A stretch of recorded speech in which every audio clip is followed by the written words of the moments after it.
योगांजलि class में आपका स्वागत है। आज का विषय है पुण्य कर्म।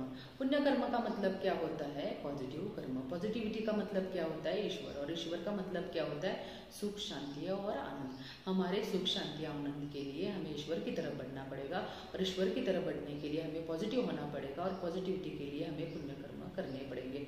पुण्य कर्म करेंगे तभी हमारे भीतर पॉजिटिविटी आएंगी। अगर हम पाप कर्म करेंगे तो हमारे भीतर और बाहर नेगेटिविटी आएंगी और नेगेटिविटी की वजह से हम दर्द, दुख और पेन से गुजरेंगे।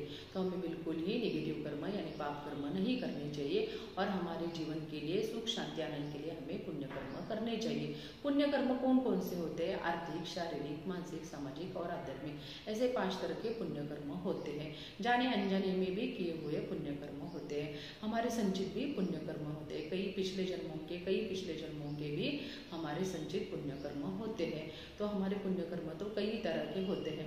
आर्थिक पुण्य कर्मों में तो आर्थिक हम कितनी भी लोगों को मदद कर सकते, कितनी भी राह से हम लोगों को मदद करते। शारीरिक पुण्य कर्म तो कई सारे होते हैं। खाना खिलाना, पानी पिलाना, सेवा करना, इलाज करवाना, ये शारीरिक पुण्य होते हैं। मानसिक पुण्य यानी किसी भी इंसान के लिए आशीर्वाद देना, अच्छे वाइब्रेशन छोड़ना, अच्छे भाव रखना।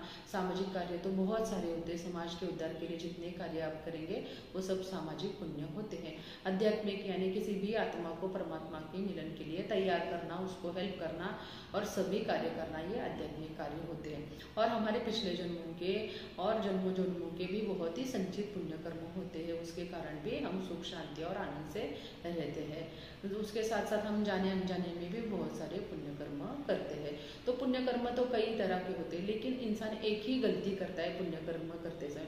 जिस भी इंसान के लिए वो पुण्य कर्म करता है उसी से वो अपेक्षा रखता है। तो ऐसा बिल्कुल ही नहीं करना चाहिए, क्योंकि यूनिवर्स का ये नियम है कि आप आपका पुण्य कर्म करते जाओ, उसका फल वही इंसान देगा, ऐसा बिल्कुल ही नहीं। वो किसी न किसी इंसान के रूप में देता है। इसका मतलब है यूनिवर्स इसके पीछे होता है, इंसान इसके पीछे नहीं होता है। इंसान आपको कोई भी रिजल्ट या कोई भी फल नहीं दे सकता है।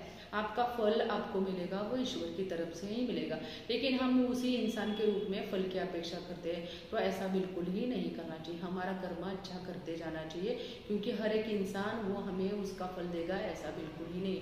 लेकिन यूनिवर्स हमें किसी न किसी रूप में उसका फल जरूर देता है, लेकिन फल की भी अपेक्षा बिना किए हुए हैं हमें कर्म करना चाहिए, क्योंकि जितना फल की अपेक्षा ज़्यादा रखेंगे उतना आपको दुख दर्द भी मिलेगा। तो बिल्कुल ही फल की भी अपेक्षा नहीं करना चाहिए। और कोई भी कर्म अगर आपने अच्छा पुण्य किया है तो आपको उसका फ्लेक्स लगाना, न्यूज़ करना, सबको बताना, ऐसा भी नहीं करना चाहिए, क्योंकि उसी समय आपको लोकप्रियता मिलती है और आपको वो इंस्टेंट फल मिलता है। इंस्टेंट फल खट्टा या कड़वा होता है, तो बिल्कुल ही इंस्टेंट फल नहीं लेना चाहिए। जैसे कि हमें किसी पेड़ से, पौधे से अगर कच्चा फल निकालते हैं तो कड़वा और खट्टा होता है, लेकिन जितना जितना वो पकेगा उतना उतना वो मीठा होने लगता है।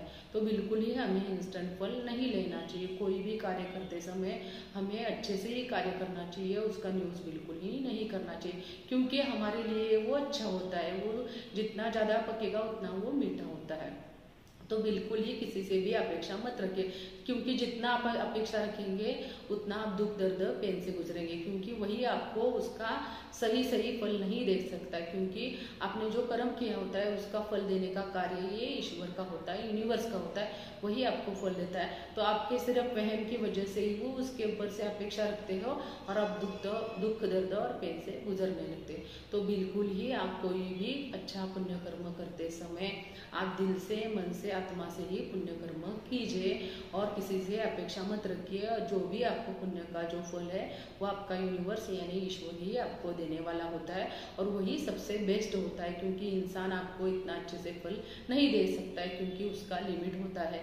वो ज़्यादा से ज़्यादा थोड़ा बहुत ही कर सकता है, लेकिन ईश्वर जो देगा वो सबसे बेस्ट होगा। तो ईश्वर के ऊपर सभी फल की अपेक्षा रखिए, लेकिन फल की अपेक्षा वैसे तो रखना ही नहीं चाहिए। जितना आप निरपेक्ष भाव से करेंगे उतना फल ज़्यादा आपका मीठा होगा। तो बिल्कुल ही किसी से बिना अपेक्षा करके पुण्य कीजिए और ईश्वर के ऊपर छोड़ दीजिए।